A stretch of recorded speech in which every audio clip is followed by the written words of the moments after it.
Bonjour, aujourd'hui dans les experts Parcours Ninja, nous recevons Elisabeth Goiffon. Elisabeth, bonsoir. Bonsoir Avec Véronique. quelle casquette tu nous parles aujourd'hui? Alors allez, ma casquette professionnelle d'accompagnement en parentalité. Tu nous racontes une expérience que tu as eue, la façon dont tu utilises Parcours Ninja? Oui, alors j'ai apprécié cet outil parce qu'il soutient vraiment mon accompagnement par la communication bienveillante.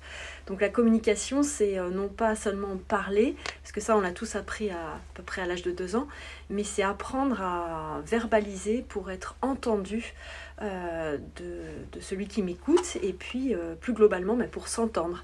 Donc je pense que je suis bien alignée avec votre objectif du jeu, que la communication soit simple et puis qu'elle soit accessible et qu'elle rende le lien possible. Donc moi, mes enjeux, c'est la communication au service de la relation, qui va aussi être un soutien à l'éducation.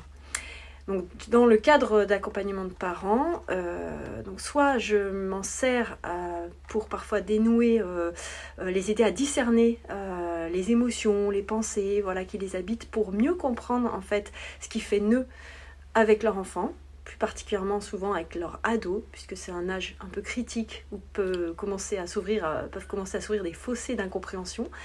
Et puis, de plus en plus, j'ai envie de l'élargir ça, je m'en sers pour accompagner les adolescents, voilà, qui eux-mêmes justement sont en but à cette incompréhension des adultes autour d'eux. Et je trouve l'outil très éclairant parce qu'en fait, là j'avais un jeune qui en plus lui souffre, on va dire souffre parce que ça a été un peu lourd pour lui, mais d'hyper sensibilité.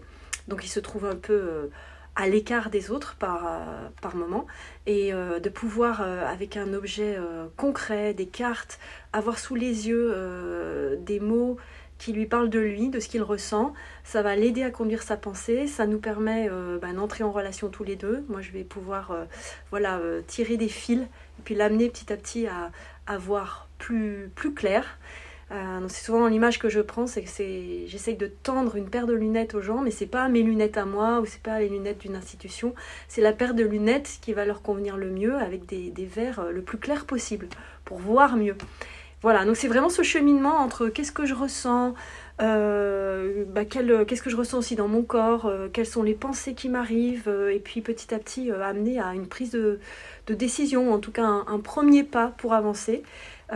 Ça, je le pratique grâce à ce jeu, ça soutient ma pratique et j'adore. Voilà, et je trouve que les jeunes sont très réceptifs.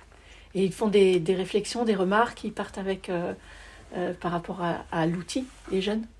Oui, souvent ce qui revient c'est ah bah oui, ça fait du bien. Ah oui, j'avais pas vu ça. Ou, voilà, pas mal, ça tourne pas mal autour de je vois plus clair. Et puis, je le fais pas toujours en fonction du temps, mais quand on utilise le petit compte, ils disent pas tout de suite quelque chose, mais je vois qu'ils repartent. Enfin, ça fait, voilà, ça mûrit à l'intérieur. Très bien, et merci beaucoup et puis à bientôt. À bientôt Véronique, merci.